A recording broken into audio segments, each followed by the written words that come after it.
Hello guys, welcome to my YouTube channel. आज की इस वीडियो में हम 18 मई 2024 के करंट अफेयर्स पढ़ेंगे। तो चलिए फटाफट से करंट अफेयर्स पढ़ने के लिए वीडियो को स्टार्ट करते हैं।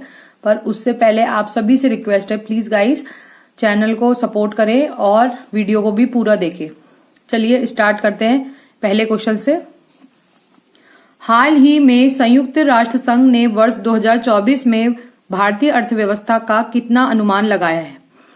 तो हाल ही में यूएनओ ने 2024 में भारतीय अर्थव्यवस्था का अनुमान 6.9% लगाया है, ठीक है, जबकि आरबीआई ने यह अनुमान 7% लगाया है। तो ध्यान रखेंगे, यूएनओ ने भारतीय अर्थव्यवस्था का अनुमान कितना लगाया है 2024 के लिए? 6.9%।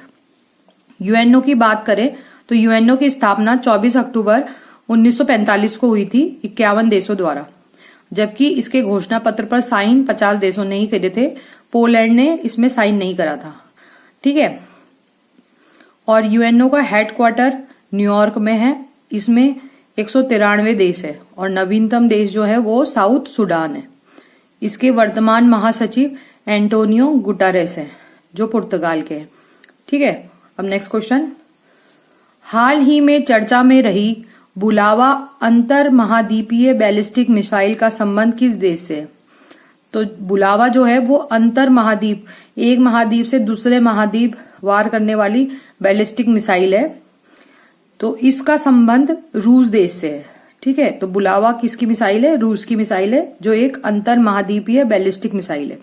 इसकी रेंज है 8,300 किलोमीटर, ठीक है। अब नेक्स्ट क्वेश्चन।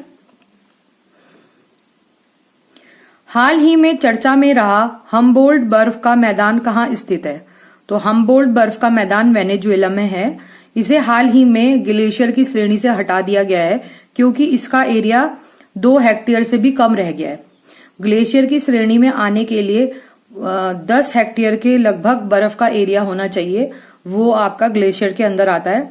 तो हाल ही में पिघलने की वजह से हम्बोल्ट बर्फ वाला मैदान ग्लेशियर की श्रेणी से हट चुका है, जो कहाँ है? वेनेजुएला में।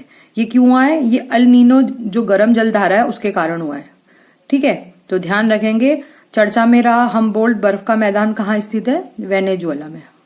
अब next question. Times young university ranking 2024 में किसे शीर्ष स्थान मिला है?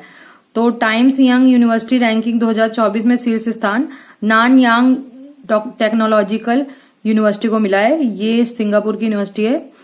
और भारत की इस रैंकिंग में भारत की यूनिवर्सिटी जो है वो महात्मा गांधी विश्वविद्यालय है, जिसको 81वीं पोजीशन मिली है, ठीक है। अब नेक्स्ट क्वेश्चन। हाल ही में एक्सेस नाउ के वैश्विक इंटरनेट शटडाउन रिपोर्ट में शीर्ष स्थान किसे मिला है? तो हाल ही में एक्सेस नाउ एक संस्था है जिसने वैश्विक इंटरनेट शटडाउन की साल भर में किस देश में कितना ज्यादा शटडाउन हुआ है इंटरनेट का, उसकी एक रिपोर्ट निकाली है, जिसमें शीर्ष स्थान भारत का है। भारत ने 116 बार शटडाउन किया है इंटरनेट, जो विश्व में 42% है, ठीक है। और सेकंड स्थान है म्यांमार का, तीसरा स्थान है ईरान का। और भारत में भी शीर्ष स्थान पर मणिपुर है, क्योंकि मणिपुर में दंगे हुए थे इसलिए वहां पे शटडाउन सबसे ज्यादा हुआ है। फिर पंजाब है, फिर कई जगह नकल रोकने के लिए जो शटडाउन किया है। इस तरह से भारत में कुल 116 बार शटडाउन हो चुका है, ठीक है, और जो विश्व का 42% है। पर्यावरण योगदानकर्ताओं के लिए 10 साल के ब्लू रेजिडेंसी वीजा की घोषणा किसने की है? तो पर्यावरण योगदानकर्ताओं के लिए 10 वर्ष के ब्लू रेजिडेंसी वीजा की घोषणा यूएई ने की है।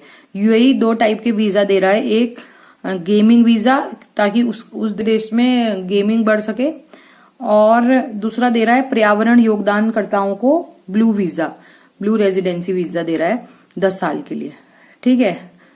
अब नेक्स्ट क्वेश्चन। हाल ही में भारत का पहला उपग्रह देयता बीमा किसने लॉन्च किया है? तो हाल ही में भारत का उपग्रह देयता बीमा टाटा AIG ने लॉन्च किया है। पहले क्या होता था कि उपग्रहों का इंश्योरेंस होता था सिर्फ लॉन्चिंग के टाइम तक, पर अब उसके संचालन, जैसे वो अंतरिक्ष में ठीक प्रकार से काम कर रहा है नहीं कर रहा है, अगर वहां पे उसको क्षति होती है तो उसका भी इंश्योरेंस होने लगा है। तो इसलिए भारत का पहला उपग्रह देयता बीमा किसने लॉन्च किया है? टाटा AIG ने। अब नेक्स्ट क्वेश्चन, दुनिया का पहला 6G डिवाइस किसने लॉन्च किया है?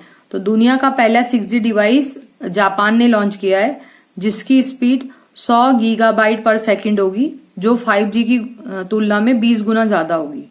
ठीक है, तो ध्यान रखेंगे, दुनिया का पहला 6G डिवाइस किसने लॉन्च किया है? जापान ने। अब नेक्स्ट क्वेश्चन, किस भारतीय उपग्रह ने तीव्र सौर तूफान संबंधी जानकारी प्रदान की है? तो आदित्य L1 और चंद्रयान 2 ने हाल ही में तीव्र सौर तूफान की जानकारी प्रदान की है। ये तूफान सौर कलंक, जिसे सन स्पॉट कहते हैं, उससे उत्पन्न होगा, और इस सन स्पॉट का नाम है AR13664। ठीक है, तो ध्यान रखेंगे, भारतीय उपग्रह ने तीव्र सौर तूफान संबंधी जानकारी प्रदान की है, वो कौन है? आदित्य L1 और चंद्रयान 2। अब इस वीडियो का last question, supreme court bar association का अध्यक्ष किसे चुना गया? तो सुप्रीम कोर्ट बार एसोसिएशन का अध्यक्ष कपिल सिब्बल को चुना गया है। ठीक है, इस तरह गाइस आज की वीडियो के 10 क्वेश्चन कंप्लीट होते हैं। अब क्वेश्चंस ऑफ द डे की बात कर लेते हैं, इनके आंसर आप प्लीज कमेंट बॉक्स में दीजिएगा। पहला क्वेश्चन है, खेलो यूनिवर्सिटी खेल ये कौन से क्रम के हैं? इनका शुभंकर कौन सा है और ये कहाँ हुए हैं और इनका विजेता फर्स्ट नंबर पे कौन है? ठीक है। सेकंड क्वेश्चन है, भारत और UAE के मध्य होने वाले अभ्यासों के नाम बताइए। और तीसरा क्वेश्चन है, लक्षद्वीप में अपनी शाखा खोलने वाला पहला प्राइवेट बैंक कौन सा है? इन 3 क्वेश्चंस के आंसर दीजिएगा। अब लास्ट वीडियो में पूछे गए क्वेश्चन डिस्कस कर लेते हैं। पहला क्वेश्चन था, बोमडीला और दीफू दर्रे किस राज्य में है? तो ये अरुणाचल प्रदेश में है। सेकंड क्वेश्चन था, SBI के वर्तमान अध्यक्ष कौन है? तो SBI के वर्तमान अध्यक्ष दिनेश खारा है। और तीसरा क्वेश्चन था, गणतंत्र दिवस 2024 में किस देश के राष्ट्रपति चीफ गेस्ट थे? तो फ्रांस देश के राष्ट्रपति इमैनुअल मैक्रोन इस बार गणतंत्र दिवस 2024 में भारत के चीफ गेस्ट थे। ठीक है, तो इस तरह गाइज आज की वीडियो एंड होती है।